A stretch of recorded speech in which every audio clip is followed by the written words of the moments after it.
friends, welcome back to our channel Wait for Job. আমরা আবার চলে এসেছি একটা ম্যাথ ক্লাস নিয়ে। এর আগে যে ম্যাথ ক্লাসগুলো করানো হয়েছে আমাদের চ্যানেলে আছে, তোমরা কিন্তু অবশ্যই সেই ক্লাসগুলো ফলো করবে, দেখে নেবে। আজকে আমরা নতুন একটা চ্যাপ্টার শুরু করতে চলেছি। আগের দিন অলরেডি গড় বা এভারেজ চ্যাপ্টারটা শেষ করে দিয়েছি। আজকে আমরা শতকরা চ্যাপ্টার শুরু করতে চলেছি। তো শতকরা বা পার্সেন্টেজ এই চ্যাপ্টারটা অনেকে গেছে মনে হবে টাফ, আবার অনেকে গেছে সহজ। মানে সহজ ঠিক নয়, টাফও নয়, আবার সহজও নয়। কিন্তু যদি অঙ্ক করতে পারি সবই আমাদের কাছে সহজ, এটা তো আলাদা ব্যাপার। আচ্ছা, এই চ্যাপ্টারটার মূল বিষয়টা যেটা আমি একটু বলে দিই, শতকরা বা পার্সেন্টেজ কীভাবে ক্যালকুলেট করতে হয়। শতকরা বা পার্সেন্টেজ বললে আমাদের মাথায় আসে 100, অর্থাৎ যে কোনো সংখ্যা 100-র মধ্যে কত সেটাই হলো তার শতকরা বা পার্সেন্টেজ। মানে টোটাল নাম্বারটাকে আমরা সবসময় 100 ভাবি, 100 আন্ডারে কত হচ্ছে সেই অনুযায়ী পার্সেন্টেজ। সে তোমার এক্সামটা তোমার 400 নাম্বারেরই হোক আর 1000 নাম্বারেরই হোক, যখন পার্সেন্টেজ করব তখন কিন্তু আমরা 400 বা 1000কে, মানে 400 বা 1000 তো অবশ্যই লাগবে, কিন্তু সেটা 100 আন্ডারে কত হচ্ছে সেটা কিন্তু আমরা দেখবো। ঠিক আছে, সেটাই হয়ে গেল পার্সেন্টেজ।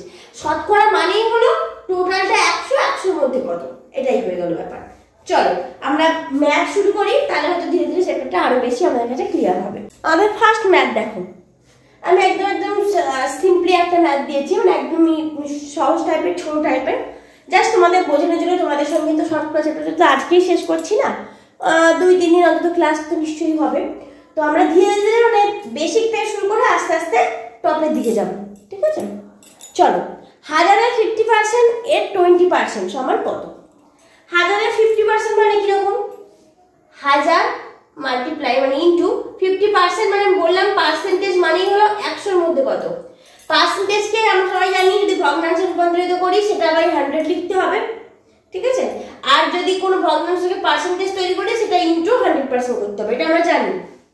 আচ্ছা, এটা এর আবার 20%। আচ্ছা, এটা আগে করে নিই। এটা এই 20% মানে এটা ইন্টু আবার 20/100। ঠিক আছে, তো কাজ করে নিই একসাথে। একটা শূন্য, দুটো শূন্য, তিনটে শূন্য, চারটে শূন্য কেটে গেল। একটা, দুটো, তিনটে, চারটে শূন্য কেটে দিলাম। আচ্ছা, আর এখানে কিছু কাটাকুটি নেই, 20 × 100, আমার অ্যান্সারটা হয়ে যাবে 100। তাহলে 1000-এর 50%, তার যদি 20% করি তাহলে আমার অ্যান্সারটা কত হবে? 100। ঠিক আছে, বোঝা গেল? তাহলে 1000-এর 50% 20% যদি করি তাহলে আমার কত হবে? 100। এত যদি না করলেও তোমরা আরো অনেক সহজে করতে পারো। 1000-এর 50% মানে আমরা কত জানি? 500।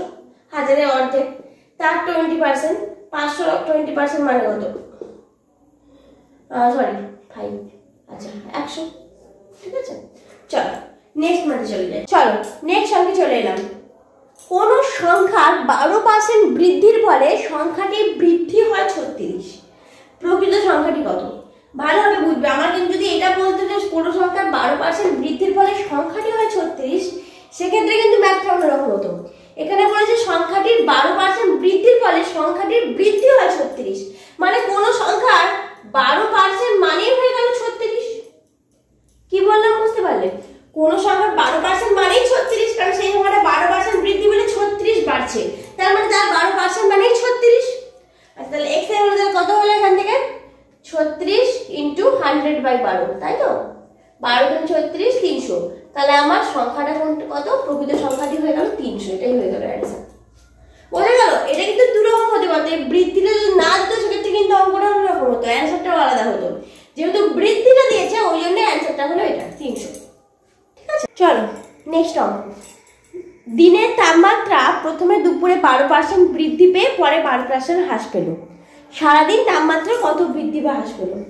এখন যে পরিমাণে গরম বাড়ছে তাই জন্য এরকম একটা অঙ্ক দিলাম।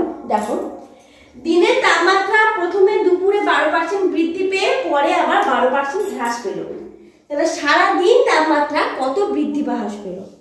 আমি ধরলাম প্রথমে দিনের বেলা সকালের দিকে তাপমাত্রা 100 ইউনিট ছিল, মানে 100°C ধরো।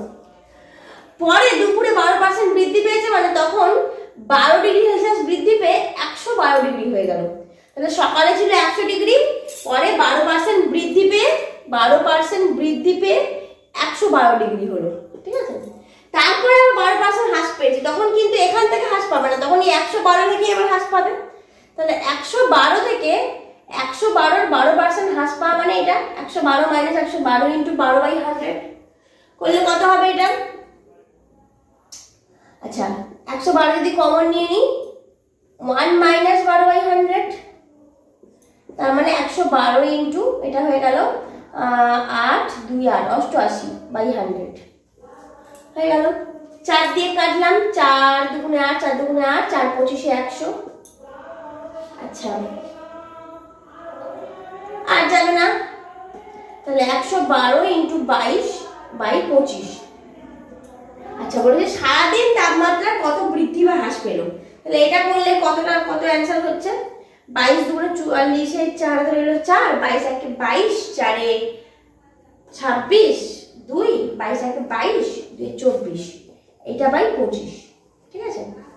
আচ্ছা বলে সারাদিন তাপমাত্রা কত বৃদ্ধি বা হ্রাস পেল, তাহলে সকালে 100 ছিল 100 থেকে এইটা হয়েছে, তাহলে কত বৃদ্ধি পেয়েছে? না হ্রাস পেয়েছে, অবশ্যই হ্রাস পাবে কারণ 100 থেকে এটা ছোট হবে, 100 থেকে এটা ছোট হবে তাই বিয়োগ করলাম, বিয়োগ করলে কত হবে?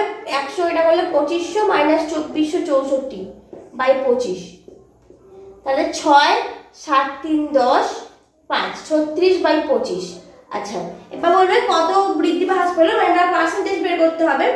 এতটা হ্রাস পেয়েছে, এবার কতর মধ্যে হ্রাস পেয়েছে? 100 এর মধ্যে, তাই তো। পার্সেন্টেজ কত হবে?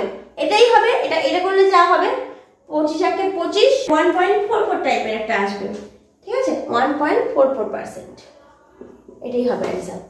আচ্ছা এবার তোমরা বলবে যে এত বড়টা কি করলে, এটা আমরা কিছু বুঝতে পারবো না, পরীক্ষা হলে এত কিছু করতে গেলে সময় শেষ হয়ে যাবে। হ্যাঁ এটা ঠিক, পরীক্ষা হলে এত কিছু করতে গেলে সময় শেষ হয়ে যাবে। আমি জাস্ট তোমাদের কিন্তু বোঝানোর জন্য, বেসিকটা বোঝানোর জন্য আমি এটা করলাম। পরীক্ষা হলে এভাবে কখনোই করবে না। যখন এবার দুটোই সেম পার্সেন্টেজ আছে সেক্ষেত্রে কি করবে, দুটো সেম পার্সেন্টেজ না থাকলেও কি করবে সেটা আমি পরের ওকে দেখিয়ে দিচ্ছি। কিন্তু এটাতে দুটো সেম পার্সেন্টেজ থাকলে কি করবে, জাস্ট পার্সেন্টেজ গুলোর একটা স্কোয়ার করবে, জাস্ট পার্সেন্টেজ গুলো স্কোয়ার করবে, মানে এটা হলো মোটের তাপমাত্রা বৃদ্ধি বা হ্রাস যাই হোক না কেন, মানে যদি হ্রাস পায় হ্রাস 12 স্কোয়ার বাই 100, মানে যেটা তাপমাত্রা বৃদ্ধি বা হ্রাস পেয়েছিল সেটা স্কোয়ার বাই 100%, ব্যাস এটাই হয়ে যাবে আমার অ্যান্সার। সেটা স্কোয়ার বাই 100%, এইটুকু করলেই হয়ে যাবে, মানে 144/100%, তার মানে 1.44%, ব্যাস এইটুকু অঙ্ক করতে হবে আমাকে, এইটুকু অঙ্ক। এত কিচ্ছু করা লাগবে না, শর্টকাটটা আমি বলে দিলাম। যদি এই ধরনের দেয় দুটোই সেম পার্সেন্টেজ, এতটা বৃদ্ধি পেয়েছে পরে এতটা হ্রাস পেয়েছে, সেক্ষেত্রে কতটা বৃদ্ধি বা হ্রাস পেল, আমরা কি করব, জাস্ট পার্সেন্টেজ গুলোকে গুণ করব। এটা সেম পার্সেন্টেজ আছে বলে স্কোয়ার করে দিলাম, যদি সেম পার্সেন্টেজ না থাকে আলাদা আলাদা পার্সেন্টেজ থাকতো 10 12 থাকতো, সেক্ষেত্রে আমরা দুটোকে উপরে গুণ করে দিতাম, ঠিক আছে, বাই 100%, এটাই হয়ে যাবে আমার অ্যান্সার, আর কিচ্ছু না। ক্লিয়ার প্রত্যেকের কাছে? চলো আরেকটা ম্যাথ দিয়ে ভালোভাবে ক্লিয়ার করে দিই।